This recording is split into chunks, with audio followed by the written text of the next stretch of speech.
자, 우리 이제 3강 문화란 무엇인가에 대해서 우리 또 강의를 하도록 하겠습니다.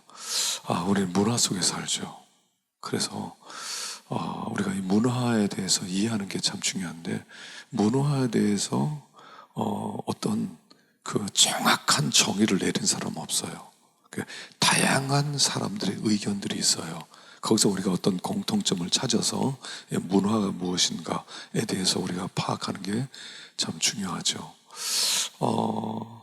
그래서 이 문화라고 하는 것에 대해서 우리가 참 사실 기독교 역사적으로 볼 때 수많은 어떤 그 문화에 대한 다양한 시각들이 있었죠.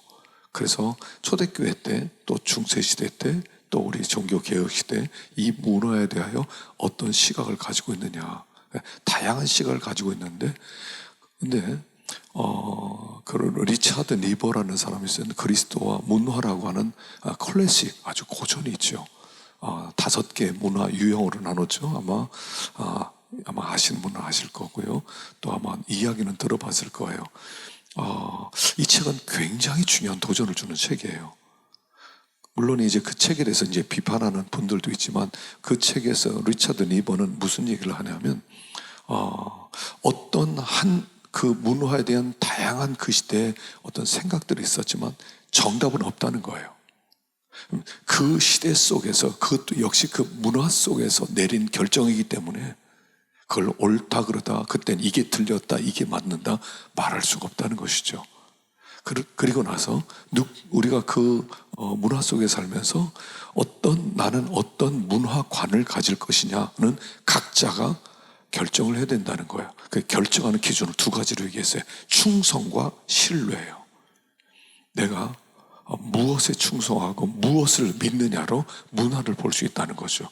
그러니까 어떤 사람이 문화를 이렇게 본다, 저렇게 본다, 그래서 우리는 이게 틀렸다, 맞았다 할 수가 없다는 거예요. 문화는 너무나 다양하기 때문에. 그래서 이제 여러분 한 번 정도는 이 문화에 대해서도 한번 여러분들이 짚고 넘어갈 필요가 있고요. 근데 리차드 니버 책이 좀 이렇게 묵직해요. 그러니까 읽기가 조금 쉽진 않아요. 그러나 우리에게 굉장히 많은 도전을 주는 책이죠. 또 로버트 웨버라는 사람이 쓴 기독교 문화관이라고 하는 그런 책도 있고요. 또 이제 그 여러 지금 문화에 대해서 이렇게 이제 강의도 하시고, 우리 안양대학교도 아주 주태하 교수님도 문화에 대해서 아주 굉장히 중요한 그런 부분들을 짚고 좋은 글도 많이 쓰시는 그런 분인데, 여러분들이 현장에 들어갈 때, 선교 현장이나 아니면 목회 현장에 들어갈 때 문화를 읽고 들어가셔야 돼요. 왜냐하면 여러분들 이제 이 문화 속에 교회를 세워집니다. 여러분 교회에서 예배를 드릴 때 문화가 포함된 예배를 드릴 수밖에 없어요. 문화가 포함된 예배. 그래서 세들백 교회 릭 워렌 목사님이 목적이 이끄는 삶이라고 하는 그런 그 목적이 이끈 교회, 그다음 목적이 이끄는 삶. 그래서 한때 굉장히 히트를 쳤죠.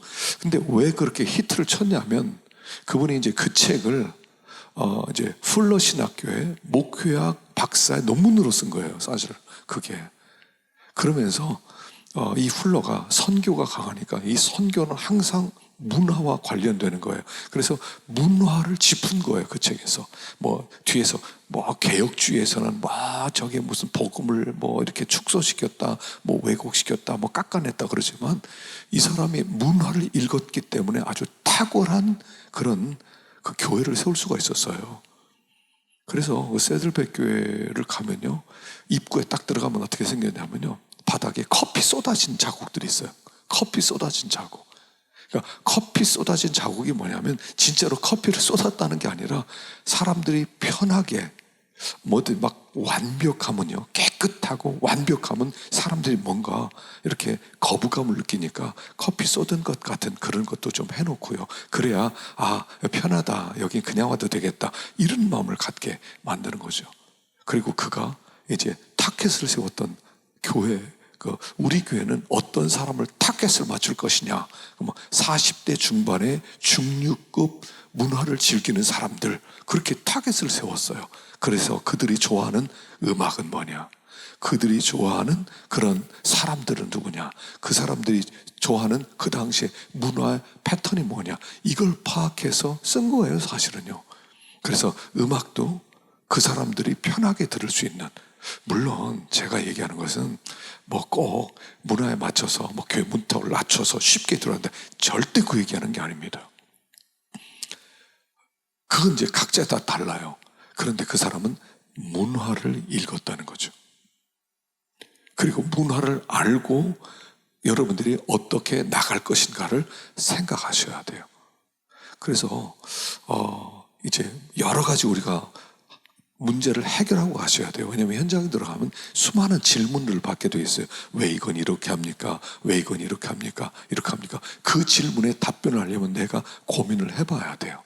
왜 예배를 당신이 이렇게 드립니까? 당신은 성령에 대해서 어떻게 생각합니까? 성령의 은사를 뭐라고 하십니까? 성령 충만을 뭐라고 하십니까? 이 시대 문화를 당신은 어떻게 받아들일 것입니까?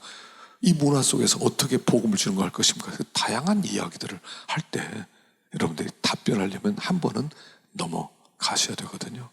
그래서 문화가 뭐냐, 조금 딱딱한 얘기가 될 수 있지만, 그러나 문화가 무엇이냐에 대해서 여러분 한번 분명히 짚고 넘어가야, 그래야 여러분들 목회하는 데나 선교하는 데나 굉장히 필요하고 중요하다 하는 것입니다.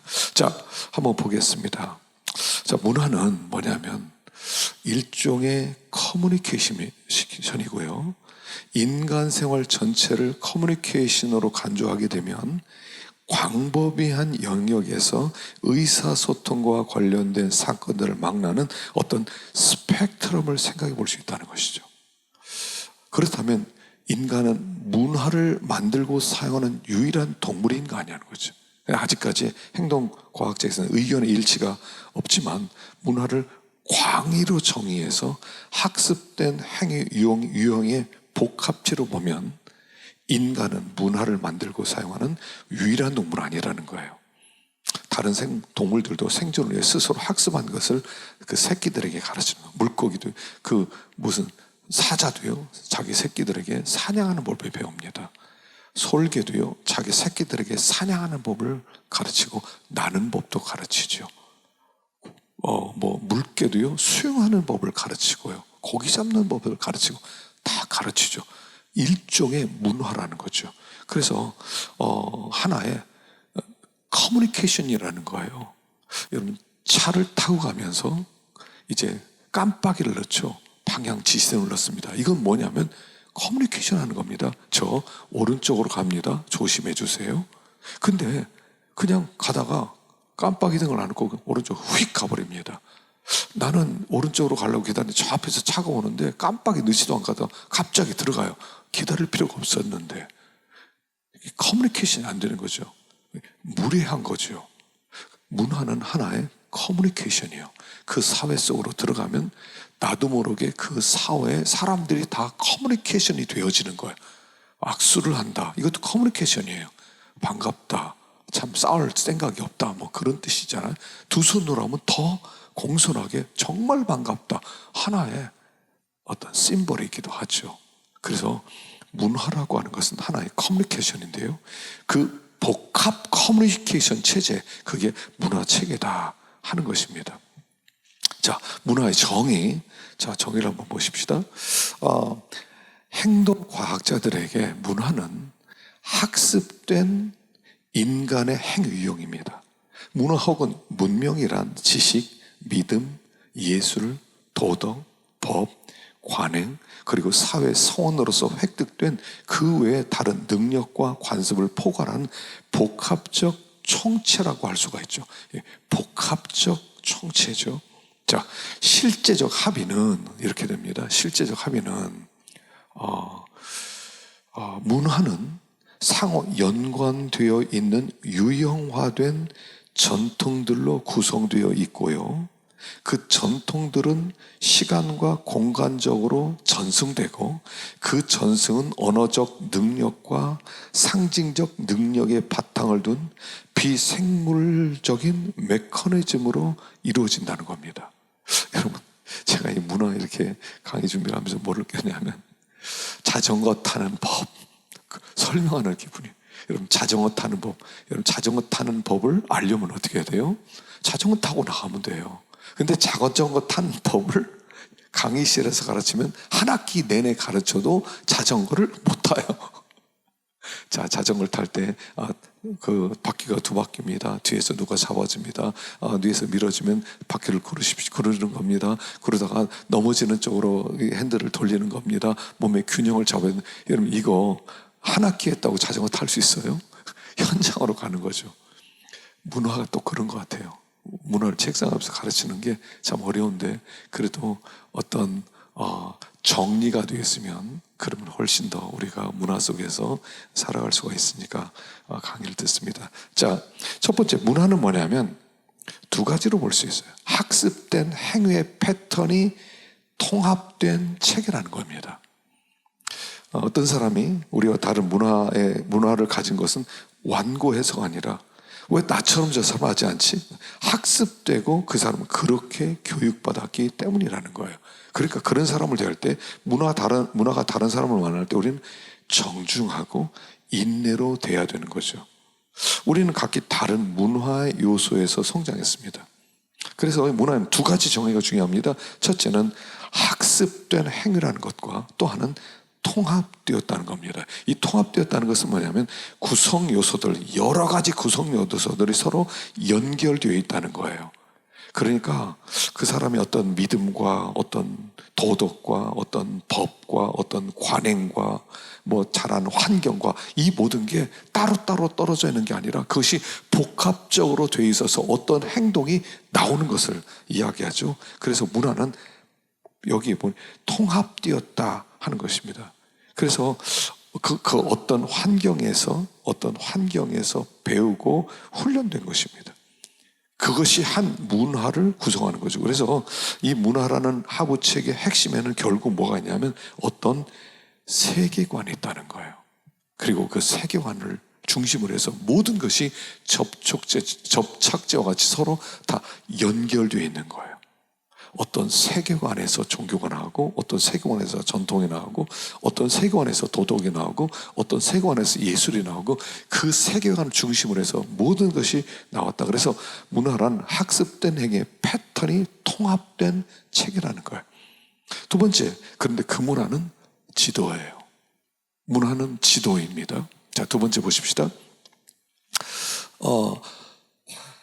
우리가 이제 여행을 가면 어떤 새로운 도시 가면 지도를 보게 되죠. 지금은 이제 뭐 내비 같은 게 있으니까 지도 안 보지만 옛날에 미국 여행하려면요 큰 지도 가지고 일일이 뒤지면서 갔어요. 다음에 도로가 나옵니다. 그럼 도로에서 어떻게 가야 되는지 그래서 한 사람 옆에서 지도를 보고 한 사람 운전하는 게 일이었죠. 그래서 제 아내는 옆에서 막 그때부터 지도를 보는 거예요. 어디를 찾아간다 그럴 때는. 지금은 얼마나 좋은 세계입니까? 그러나 그 지도가 있어야 되죠. 그래서 문화가 뭐냐면 한 사회에 속한 사람들에게 지도나 지침과 같다는 거예요.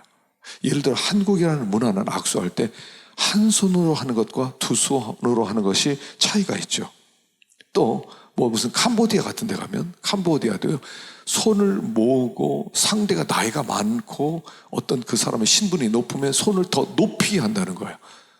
인도 같은 데서는 사원에서 손을 최고로 높이는 거죠. 다 문화가 달라요. 그래서 각 나라에서 어떤 식으로 행동하고 생각할지를 알려주는 지도 같은 거예요.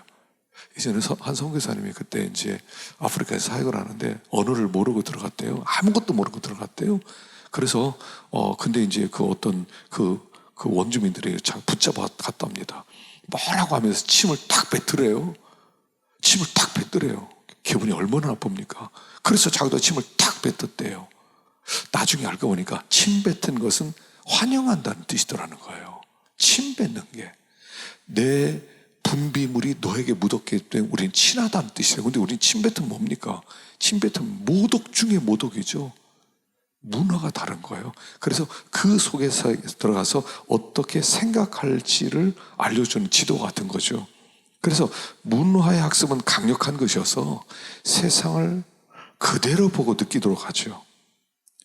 우리가 세상을 바라보는 가장 강력한 것이 문화입니다. 문화는 우리의 현실을 어떻게 보느냐를 결정해주는 요인입니다. 자, 그래서요, 한국 사람이, 미국 사람이 한국에 태어나면요, 한국 사람과 똑같이 행동해요.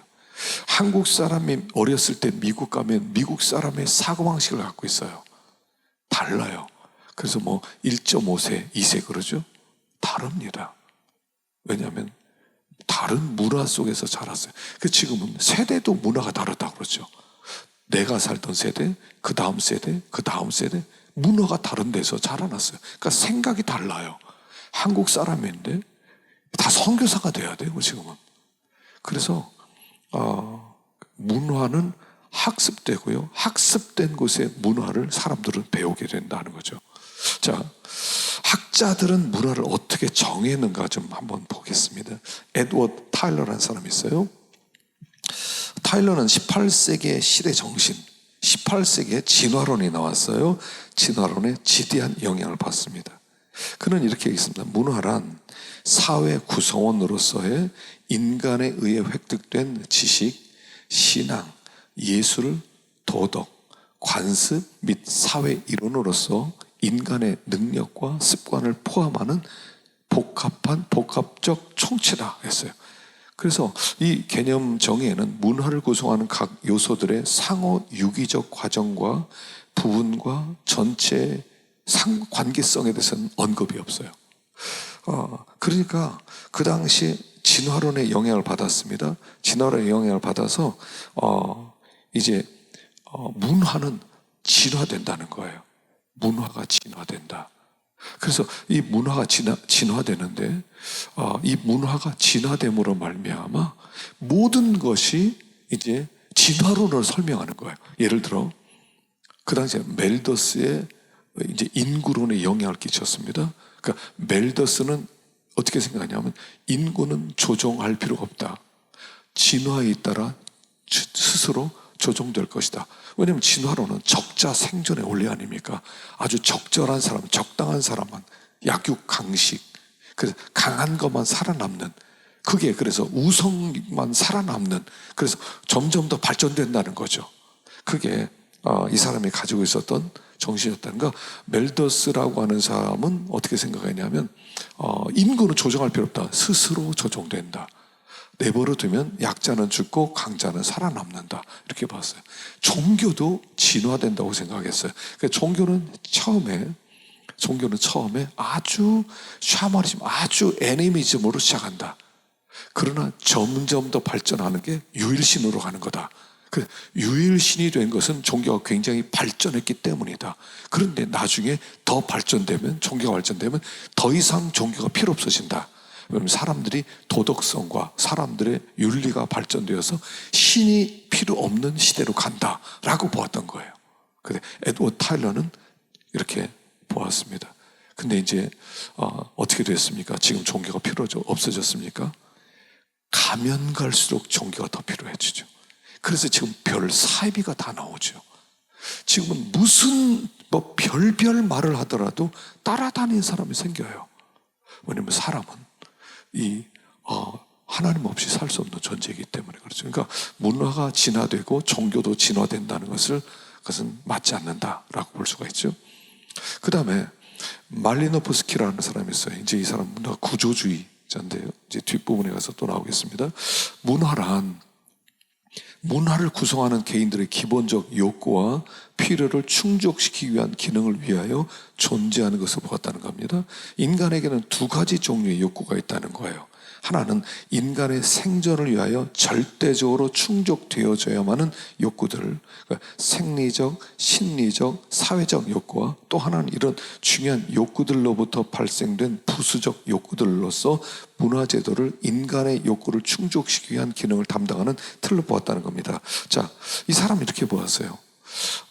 이 문화가 어떻게 생겼냐? 인간의 굉장히 중요한 욕구가 있는데 생리적 욕구다. 먹는 것. 그러니까 생리적, 심리적, 사회적 욕구. 자, 이런 욕구가 있어서 먹는 문제를 해결해야 된다.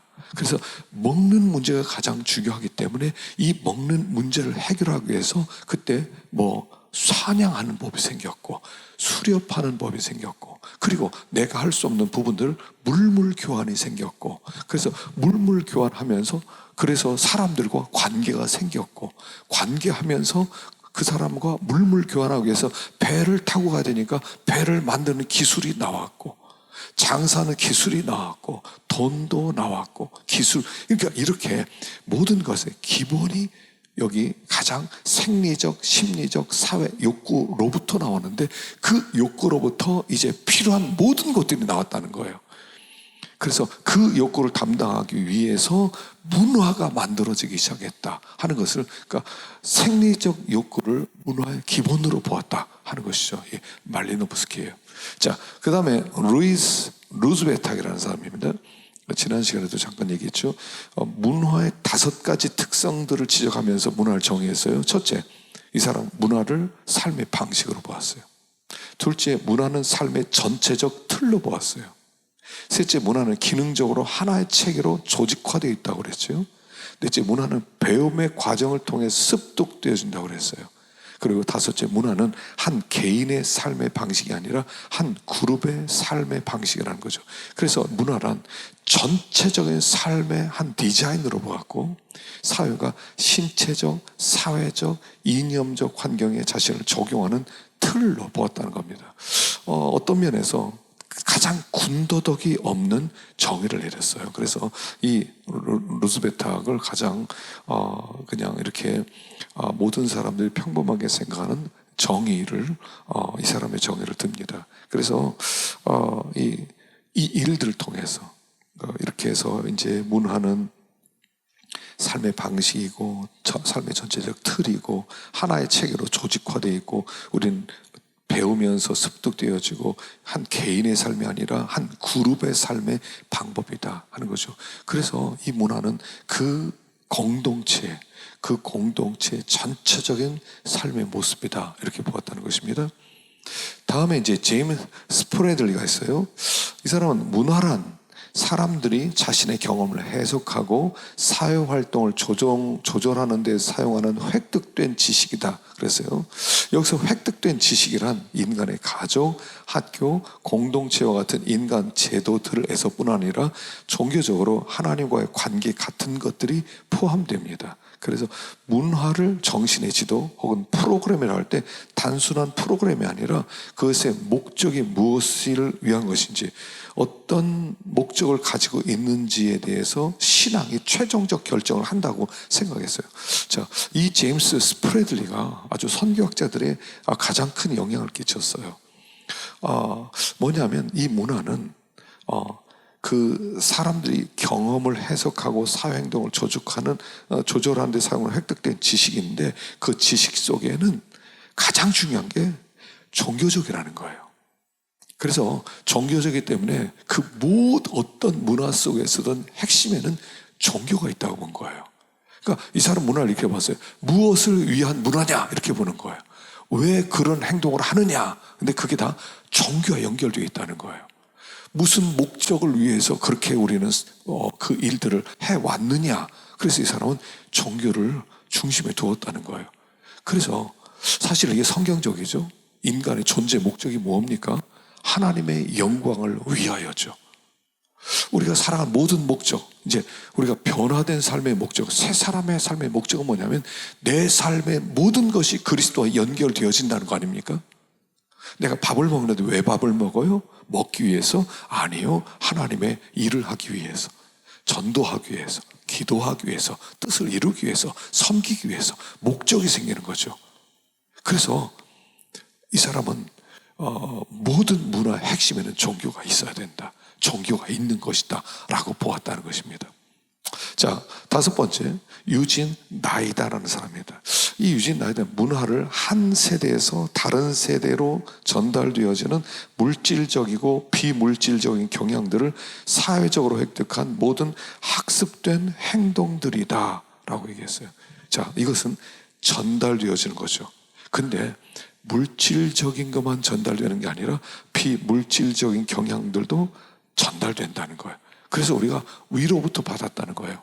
근데 이제 여기 이 사람의 단순한 것은 뭐냐면, 우리가 전달받은 것뿐 아니라 문화는 계속 변화되고 있다는 거죠.